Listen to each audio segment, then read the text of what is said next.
Cameroonians are celebrating a new president. Elections officials are definitely going to announce Issa Tchiroma Bakary as the third president of the Republic of Cameroon.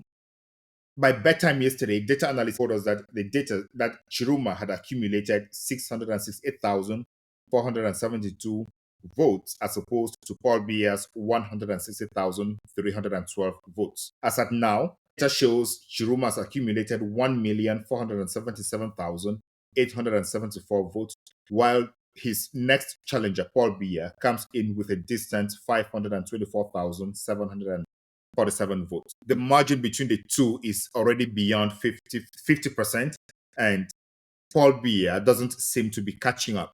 And the reason data analysts are forecasting that Tchiroma is definitely the third president of the Republic of Cameroon hinges on the fact that when you look at ELECAM's own data, areas where Tchiroma is leading are definitely the most populated areas with the highest number of voters.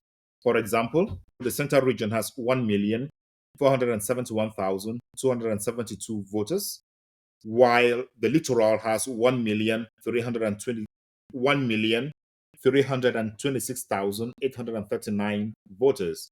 And the extreme north comes in with 1,242,151 voters. Now, the population concentration in these regions is high in metropolitan areas, and that is where we've already had enough statistics indicating that Tchiroma is leading in these regions, in these parts of those regions. The rural areas will definitely be sending in results slower, but that does not erase the fact that data already collected accounts for about 70% of the votes cast in these regions. So when you look at the North region, that is the home region of Bello Buba and Issa Tchiroma Bakary, ELECAM says they have 787,464 voters. There is no way Paul Biya is going to compete in the North region with these statistics. Statistically speaking, the North region is out of question. The North region is a fight between Bello Buba and Issa Tchiroma Bakary. So Paul Biya is already out of question there. Then the next populated region is the West region, which has 884,354 voters. Again, this is a region that cannot vote for the CPDM.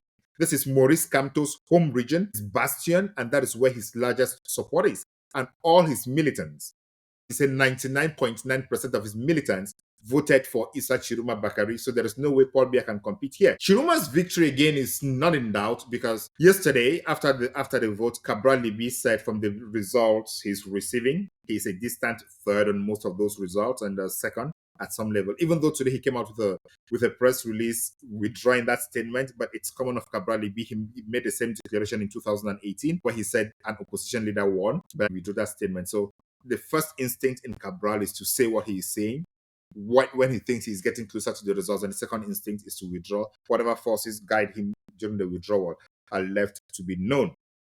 Another critical actor of the political scene who has made a statement that supports Chiroma's victory is Iyodi. Iyodi has said his party has come out to declare President Paul Biya victory, but he was a candidate and he's the one with the results, but he doesn't agree with the outcome.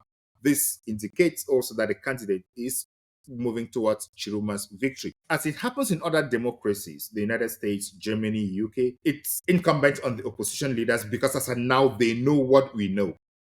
We share data with them, they have their own data, and they see that they flunked. Paul Biya, the youth leader of the UNDP, said Tchiroma won. One of their campaign team managers, Lena Fabrice, was on with us yesterday, and he said Tchiroma had a landslide victory because he was monitoring elections in Yaoundé. He was in the official delegation of the UNDP party, and he was moved from polling station to polling station. He crossed at least 150 polling stations, and he said Tchiroma won the elections in all those 150 polling stations. At this point, Chiroma's victory is no longer in doubt. What is in doubt is whether the authorities are going to recognize and declare his victory as it is. So fingers crossed and hoping that ELECAM and the Constitutional Council do the right thing as the divisional counting commissions start counting votes today.